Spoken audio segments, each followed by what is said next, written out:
வணக்கம். குறிப்பா பார்த்தீங்கன்னா, தேர்தல் நெருங்கிருச்சு அப்படின்னா, தேர்தல் தேதி அறிவிச்ச பிறகு அதுக்கு முன்னாடியே என்ன செய்வாங்க, ஒவ்வொரு மாவட்டங்களையும் கொண்டு போய் பணத்த பதுக்கிருவாங்க. குறிப்பா பார்த்தீங்கன்னா, சேலத்தில இப்போ எடப்பாடி பழனிசாமி இருக்காரு அப்படின்னா, கடந்த முறை வந்து பார்த்தீங்கன்னா, சேலத்தில ஒட்டுமொத்தமா அவர் குத்தகை எடுத்துட்டாரு. அதனால இந்த முறையும் பார்த்தீங்கன்னா, சேலம் தொகுதி ஃபுல்லா தங்கள் வசம் இருக்கணும், அதிமுக வசம் இருக்கணும் அப்படிங்கிறதெல்லாம் முடிவு பண்ணிட்டாரு. அன்புமணி பாமகவுக்கு வந்து ஒரு தொகுதி சேலத்தில குடுக்கலாம் அப்படின்னு ஒரு எண்ணத்தில இருக்கிறாரு. மீதி 10 தொகுதிகள வந்து அதிமுக வேட்பாளர்கள களத்தில இறக்கி, கண்டிப்பா இந்த 10, 11 தொகுதிகளையுமே வந்து அதிமுக கூட்டணி ஜெயிக்கணும் அப்படிங்கிறதெல்லாம் முடிவு பண்ணிட்டாரு. ஜெயிக்கணும்னா நம்ம வந்து தேர்தல் பிரச்சாரம் அது இது பண்ணிட்டு இருந்தோம்னா, மக்கள் பெருசா நம்மள மதிக்க மாட்டாங்க. நம்மளுக்கு வந்து அவங்களுக்கு பழகியாச்சு. பழக்கி விட்டாச்சு. எல்லாத்தையும் தேர்தலுக்கு பணத்த குடுத்து பழக்கி விட்டாச்சு. பழக்கி விட்ட பிறகு எப்படி வந்து அவங்கள்ட்ட போய் நம்ம வந்து நேர்மையா இருந்துக்கிறோம், நாங்க நேர்மையா நடந்துக்கிறோம், உங்களுக்கான நலத்திட்ட உதவிகள்லாம் நாங்க செய்றோம், கண்டிப்பா செய்றோம், ஓட்டு போடுங்க அப்படின்னு கேட்டா ஓட்டு போட்டுருவாங்களா? இப்போ வந்து ஓட்டுக்கு ரூ. 1000 குடுத்தாகணும் அப்படிங்கிற ஒரு சூழ்நிலை இருக்கு. வேலுமணிலாம் கடந்த முறை பார்த்தீங்கன்னா, ஓட்டுக்கு ரூ. 6000 குடுத்தாரு. ஒரு வீட்லயே பார்த்தீங்கன்னா, 10 பேர் இருக்காங்கன்னா ரூ. 60,000 அது இல்லாம வெள்ளி கொலுசு, தங்க தோடு அப்படி இப்படிலாம் குடுத்தாங்க.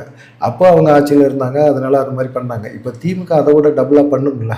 அவங்களுக்கு வந்து கொங்கு பெல்ட் கண்டிப்பா இந்த தடவ ஜெயிச்சாகணும் அப்படிங்கிற ஒரு சூழ்நிலையில அவங்க இருக்கிறாங்க. ஜெயிக்கணும். கண்டிப்பா ஜெயிச்சாகணும். அப்படிப்பட்ட ஒரு சூழ்நிலையில அவங்களுக்கு வந்து திமுகவும் களத்தில வந்து இறக்கியிருப்பாங்க. பணத்தை இறக்கியிருப்பாங்க. அவங்களும் இறக்கியிருப்பாங்க. இப்போ வந்து என்னன்னா, அதிமுக தங்களுடைய கோட்டைய வந்து திரும்பவும் தக்க வைக்கணும் அப்படிங்கிறதுல இருக்கிறாங்க. ஏற்காடு தொகுதியில வந்து எடப்பாடி பழனிசாமி, உஷாராணி அப்படிங்கிறவங்களையும், வீரபாண்டி தொகுதியில வந்து மாஜி எம்எல்ஏ மனோன்மணி அப்படிங்கிறவங்களையும் வேட்பாளரா வந்து தேர்வு பண்ணி வச்சிருக்கிறாரு. அவங்க தான் போட்டி போட போறாங்க. அவங்கள்ட்ட வந்து டெபாசிட்டா ரூ. 10,00,00,000 வாங்கிட்டாரு. ரூ. 10,00,00,000 அவங்களும் குடுத்துட்டாங்க. அவங்க தான் வேட்பாளர் களத்தில இறங்கி வேலை பார்க்கணும். ஆனா இவங்க இந்த 10 தொகுதியும் வந்து அதிமுக தக்க வைக்கணும் அப்படின்னம்னா, பணத்த வாரி இறைச்சாகணும். இறைக்கிறதுக்கு ஏற்பாடுகள் நடந்துருச்சு அப்படிங்கிற மாரி சொல்றாங்க.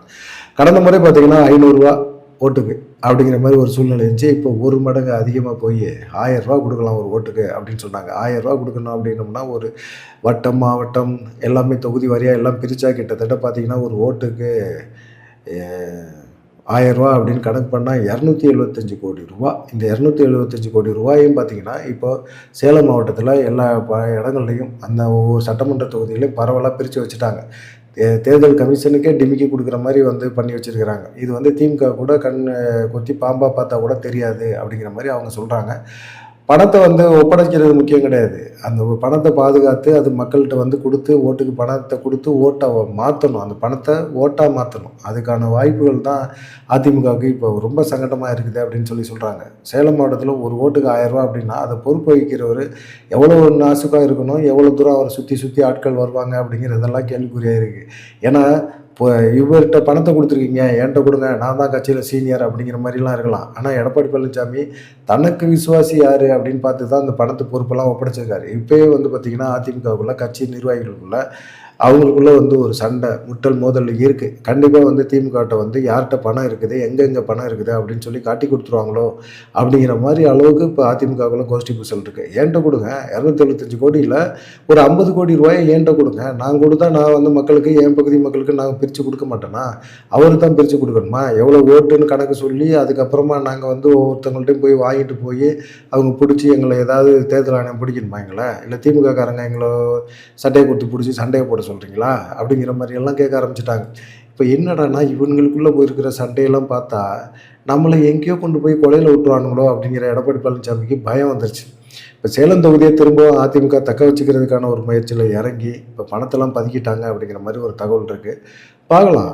திமுக மட்டும் என்ன சும்மா இருக்க போது? இவங்க ரூ. 1000 குடுக்குறாங்கன்னா, அவங்க ரூ. 2000 குடுப்பாங்க. திமுக காசு குடுக்கும்போது அதிமுக காரங்க என்ன செய்வாங்க? காட்டி குடுப்பாங்க. அதிமுக காரங்க காசு குடுக்கும்போது திமுக காரங்க காட்டி குடுப்பாங்க. ஆக மொத்தத்தில வந்து காட்டி குடுக்குறது மட்டும் இருக்கட்டும். ஆனா, அத தாண்டி இவங்களுக்குள்ள காசு, பணம் அப்படிங்கிறது வந்து பார்த்தீங்கன்னா, மக்களுக்கு வந்து ஏகப்பட்ட பணம் வரும் அப்படிங்கிற மாரி நம்பிக்கையில மக்களும் இந்த தேர்தல ரொம்ப வரவேற்புல இருக்கிறாங்க. பார்க்கலாம். ஏதாவது வெயில் காலத்துக்கு தகுந்த மாரி ஏசி, கீசின்னு வாங்கி குடுத்தாங்கன்னா நல்லா இருக்கும்யா. ரூ. 1000 ரூ. 2000 குடுக்குறதுக்கு ஏசிய வாங்கி குடுங்கயா. உங்களுக்கு குடும்பத்தோட சேர்ந்து ஒட்டுமொத்தமா ஓட்டு போடுறோம்யா அப்படிங்கிற மாரி தான் எண்ணத்துல இருக்கிறாங்க. பார்க்கலாம் என்ன நடக்கும் அப்படின்னு சொல்லி. உங்களுடைய கருத்து என்ன அப்படிங்கிறத மறக்காம கமெண்ட் பண்ணுங்க. அதிமுகவே வந்து 275,00,00,000 தான் இறக்கியிருக்கு சேலம் மாவட்டத்துக்கு அப்படின்னா, திமுக கிட்டத்தட்ட ஒரு 2,000 கோடி இறக்கியிருக்காது. இறக்கியிருக்கும். ம்.